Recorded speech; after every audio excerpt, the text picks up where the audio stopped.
Maxwell Ashton adjusted his clip-on bow tie, studying his reflection in the mirror. The starched white shirt and black slacks felt foreign against his skin, a far cry from his usual tailored suits. He ran a hand through his salt and pepper hair, marveling at how different he looked without his signature styling products. "You're sure about this, sir?" his butler, Jeffrey, asked from the doorway. Maxwell nodded, a determined glint in his eye. "Absolutely. It's time I see how the other half lives." For years, Maxwell had built his fortune in real estate development, transforming struggling neighborhoods into luxurious high-rises and exclusive shopping districts. He'd always justified it as progress, convincing himself that he was improving lives by bringing in new businesses and cleaning up rundown areas.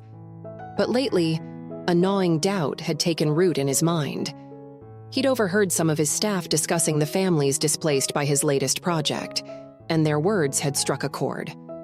Was he really making the world better, or just lining his own pockets at the expense of others? That's when the idea had come to him. He would go undercover as a waiter in one of the trendy restaurants he'd helped develop to see firsthand how people in the service industry lived. Maybe then he'd understand the true impact of his work. "Remember, sir," Jeffrey cautioned, "your reservation at Lumiere is for 7 p.m. That gives you 4 hours to work your shift at the Rustic Spoon." Maxwell nodded, slipping a simple watch onto his wrist instead of his usual Rolex. "I'll be there. And Jeffrey, not a word of this to anyone." The butler bowed slightly. "Of course, sir. Good luck." As Maxwell drove his nondescript sedan to the small farm-to-table restaurant he'd be working at, he felt a mix of excitement and trepidation. He'd pulled some strings to arrange this trial shift without arousing suspicion, but he still worried about being recognized. The Rustic Spoon was busy when he arrived, the dinner rush in full swing. The manager, a harried-looking woman named Tessa, barely glanced at him before thrusting a notepad into his hands. "You're Maxwell, right? The new guy? Great. Sarah will show you the ropes. Try not to break anything." And just like that, he was thrown into the deep end. The next few hours were a whirlwind of activity. Maxwell struggled to keep up with the pace, fumbling orders and bumping into other servers. His feet ached, and he was sweating through his crisp white shirt. But there was also an unexpected thrill to the work, a satisfaction in the controlled chaos of the restaurant floor. As his shift neared its end, Maxwell found himself waiting on a table in the corner. A woman sat alone, her dark curls framing a face etched with worry. She was absently stirring a cup of coffee, lost in thought. "Good evening, miss," Maxwell said, adopting the polite tone he'd been practicing all night. "Are you ready to order?" The woman looked up, startled. "Oh, I'm sorry, I was miles away." She glanced at the menu, then back at Maxwell with a rueful smile. "To be honest, I'm not sure I should even be here. It's a bit out of my budget." Maxwell felt a pang of sympathy. He'd seen that look before, on the faces of people being priced out of their homes by his developments. "Perhaps I could recommend something," he offered gently. The woman hesitated, then nodded. "That would be nice, thank you." As Maxwell described some of the more affordable options, he found himself drawn into conversation with the woman, whose name was Elena. She was a social worker, he learned, dedicated to helping at-risk youth in the neighborhood. "It's getting harder, though," Elena confided. "With all the new development, rents are skyrocketing. Families are being pushed out, and the kids I work with are struggling to find stability." Maxwell felt a knot form in his stomach. He knew all too well which developments she was talking about. "That must be challenging," he managed to say. Elena nodded, her eyes filled with a passionate fire. "It is. But these kids, they're resilient. They just need a chance, you know? A safe place to grow and learn. That's why I'm here, actually." She gestured around the restaurant. "I'm meeting with a potential donor later. I'm hoping to convince him to fund a new community center." Maxwell's interest was piqued. "Oh? And who's the donor?" "Maxwell Ashton," Elena replied, and Maxwell nearly dropped his notepad. "He's behind a lot of the new construction around here. I'm hoping I can appeal to his sense of social responsibility. It took all of Maxwell's self-control not to reveal himself right then and there. Instead, he simply nodded and said, "Well, I hope it goes well. Your work sounds very important." As he walked away from Elena's table, Maxwell's mind was racing. He'd come here to understand the impact of his work, and now he was faced with a direct challenge to his methods. Part of him wanted to reveal his true identity, to assure Elena that he'd fund her project on the spot. But another part, a part he was only just beginning to recognize, knew that wouldn't be enough. The rest of his shift passed in a blur. As he hung up his apron and prepared to leave, Maxwell found himself lingering, watching Elena as she nursed her coffee and waited for her meeting. He was about to walk out the door when he heard a commotion. Turning, he saw Elena arguing with a man in an expensive suit. "I'm sorry, Ms. Rodriguez, but Mr. Ashton won't be able to make it tonight," the man was saying. "He's asked me to inform you that he's not interested in your proposal at this time." Maxwell felt a surge of anger, at himself, at the system he'd helped create. Without thinking, he strode over to the table. "Excuse me," he said, addressing the man in the suit. "I couldn't help overhearing. Are you saying that Mr. Ashton won't even listen to this woman's proposal?" The man looked affronted. "This is a private matter, sir. Please return to your duties." But Maxwell wasn't backing down. "I may just be a waiter, but I've been serving Ms. Rodriguez all evening. I've heard about her work, about the lives she's trying to change, and you're telling me that a man as wealthy as Maxwell Ashton can't spare an hour of his time to hear her out?" Elena looked at Maxwell in surprise, a mix of gratitude and embarrassment on her face. "It's all right," she said softly. "I appreciate your concern, but—" "No, it's not all right," Maxwell insisted, surprising himself with his vehemence. "People like Mr. Ashton have a responsibility to the communities they build in. They can't just ignore the consequences of their actions." The man in the suit was turning red. "Now see here." But Maxwell was on a roll. If Mr. Ashton won't meet with Ms. Rodriguez, then maybe he's not the right person to approach. Maybe it's time to look for investors who actually care about more than just their profit margins. A hush had fallen over the restaurant. Other diners were watching the scene unfold with interest. Maxwell could see Tessa hovering nearby, likely worried about the disruption, but he couldn't bring himself to care. Elena stood up, placing a hand on Maxwell's arm. "Thank you," she said, her eyes shining with unshed tears. "You don't know how much it means to hear someone say that, but I don't want to cause any trouble. I should go." As she gathered her things, Maxwell made a split-second decision. "Wait," he said. I know someone who might be interested in your proposal, someone who's been rethinking their approach to development. Would you be willing to meet with them?" Elena looked skeptical. "I don't know." "Please," Maxwell pressed. "I promise it will be worth your time." After a moment's hesitation, Elena nodded. "All right. When and where?" Maxwell glanced at his watch. It was nearly 7 p.m. He was supposed to be at Lumiere, playing the role of the wealthy benefactor. But suddenly that charade seemed hollow and meaningless. "How about right now?" he suggested. "There's a cafe down the street. We could talk there." Elena agreed, and they left the restaurant together, ignoring the sputtering protests of the man in the suit. As they walked, Maxwell felt a weight lifting from his shoulders. For the first time in years, he felt like he was doing something truly meaningful. In the cafe, over steaming cups of coffee, Maxwell listened as Elena passionately described her vision for the community center. She spoke of after-school programs, job training for parents, health clinics, and green spaces where children could play safely. "The thing is," Elena said, her eyes alight with enthusiasm, "these families don't want handouts. They want opportunities, a chance to build better lives for themselves and their children. This center could be the catalyst for real, positive change in the neighborhood." Maxwell nodded, absorbing every word. He'd heard pitches like this before, of course, but always from behind a desk, surrounded by the trappings of wealth and power. Here, in this modest cafe, Elena's words carried a raw authenticity that touched him deeply. "It sounds wonderful," he said sincerely. "But I have to ask, why approach Maxwell Ashton?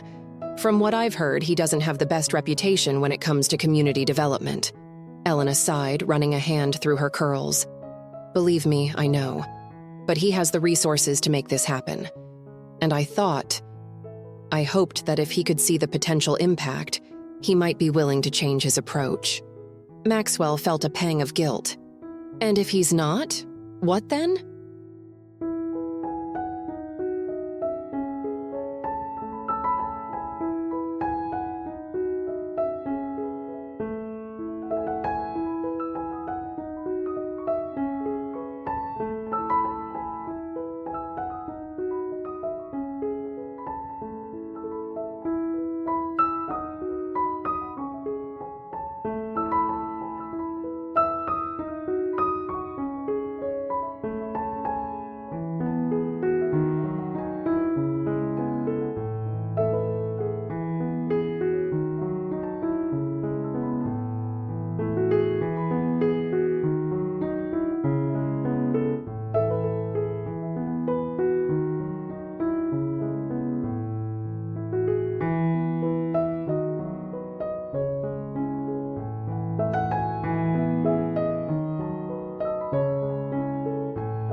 The real neighborhood, not just the sanitized version I see from my office window.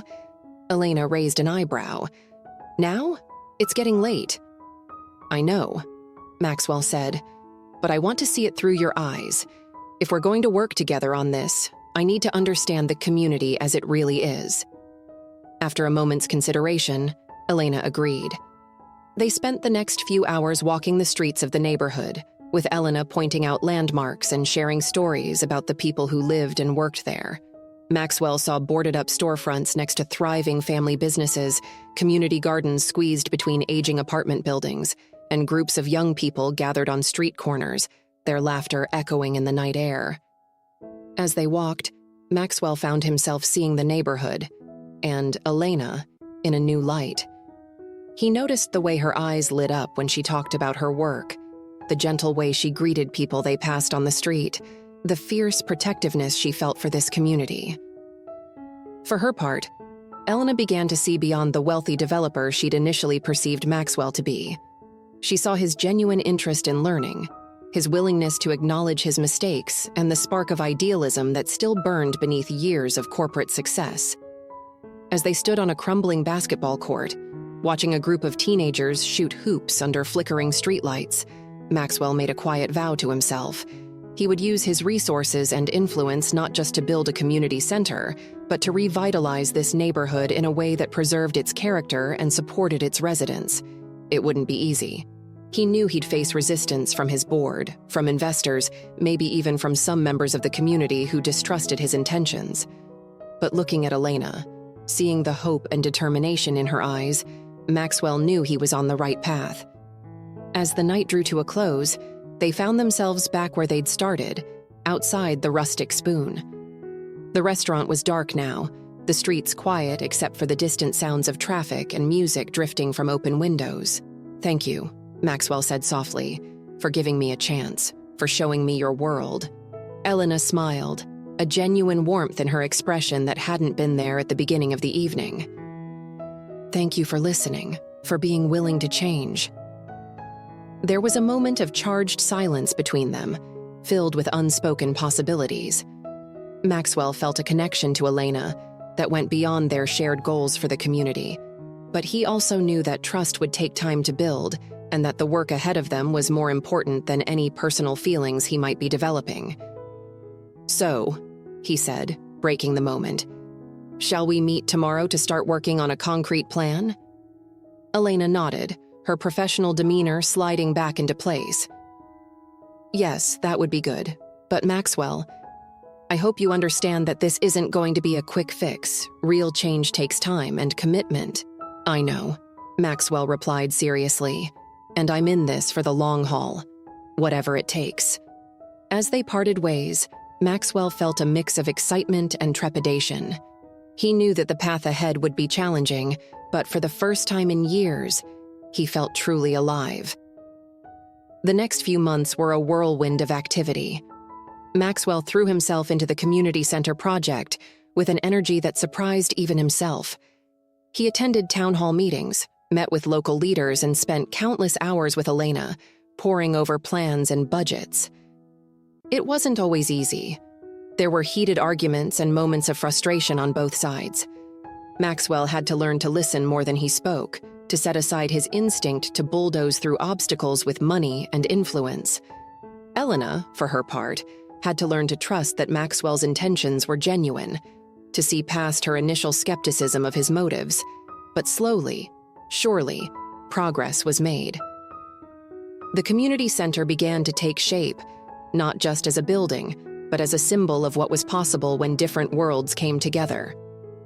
One crisp autumn evening, about 6 months after their first meeting, Maxwell and Elena stood on the roof of the partially constructed community center, looking out over the neighborhood. The setting sun painted the sky in shades of orange and pink, casting a warm glow over the mix of old and new buildings. "I still can't quite believe this is happening," Elena said softly, her eyes bright with unshed tears. "Do you remember that first night when you were pretending to be a waiter? I was so close to giving up." Maxwell nodded, a lump forming in his throat. "I remember. You looked so defeated, but there was still this fire in your eyes. That's what caught my attention, you know. Your unwillingness to give up, even when things seemed hopeless." Elena turned to face him, a small smile playing on her lips. "And what about you, the millionaire in disguise trying to understand how the other half lives? Did you ever imagine it would lead to this?" Maxwell chuckled, shaking his head. "Not in my wildest dreams, but I'm grateful it did. Working on this project, getting to know this community.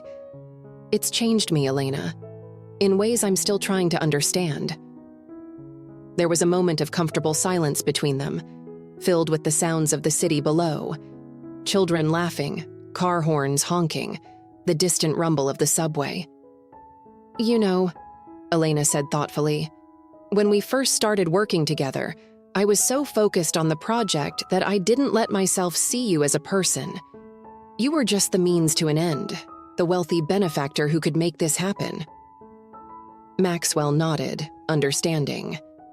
"And I probably saw you the same way at first, the passionate crusader who could help me assuage my guilty conscience."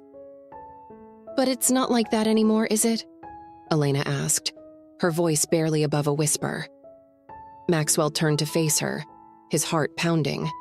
Over the past months, he'd found himself increasingly drawn to Elena, not just to her passion for her work, but to her quick wit, her unwavering integrity, and the way her whole face lit up when she smiled. But he'd held back, unsure if she felt the same way, unwilling to jeopardize the delicate balance they'd achieved. "No," he said softly. "It's not like that at all." Elena took a step closer, her eyes searching his face. "I've been thinking a lot about that night at the restaurant, about how you stood up for me, even when you thought you were just a waiter. That wasn't about guilt or PR, that was you, the real you." Maxwell felt a surge of emotion. "Elena, I care about you, more than I ever expected to. But I don't want to complicate things or make you uncomfortable. The work we're doing here is too important." Elena reached out, taking his hand in hers. "What if it doesn't have to be one or the other? What if we can have both, the work and whatever this is between us?" Maxwell's breath caught in his throat. He looked at their intertwined hands, then back at Elena's face, seeing his own hope and uncertainty reflected in her eyes. "I'd like that," he said simply. "Very much." As the sun dipped below the horizon, casting long shadows across the rooftop, Maxwell and Elena shared their first kiss. It was tentative at first, both of them aware of the complexities of their situation. But as the kiss deepened, they let themselves get lost in the moment, in the promise of something new and unexpected. When they finally pulled apart, Elena rested her forehead against Maxwell's, a soft laugh escaping her lips. "You know, this isn't going to be easy. There are going to be people who don't understand, who think you're taking advantage or I'm after your money." Maxwell nodded, his arms still around her waist. "I know. But we've faced bigger challenges, haven't we? We'll figure it out together." As they stood there, wrapped in each other's arms with the city spread out before them, Maxwell marveled at the twists and turns that had brought him to this moment. He'd started this journey looking for understanding, for a way to ease his conscience. Instead, he'd found purpose, community, and a love he never expected. The community center would open its doors 6 months later, a testament to what could be achieved when different worlds came together with a common goal. But for Maxwell and Elena, it was more than just a building. It was the foundation of a new life, one built on mutual respect, shared values, and a deep, abiding love.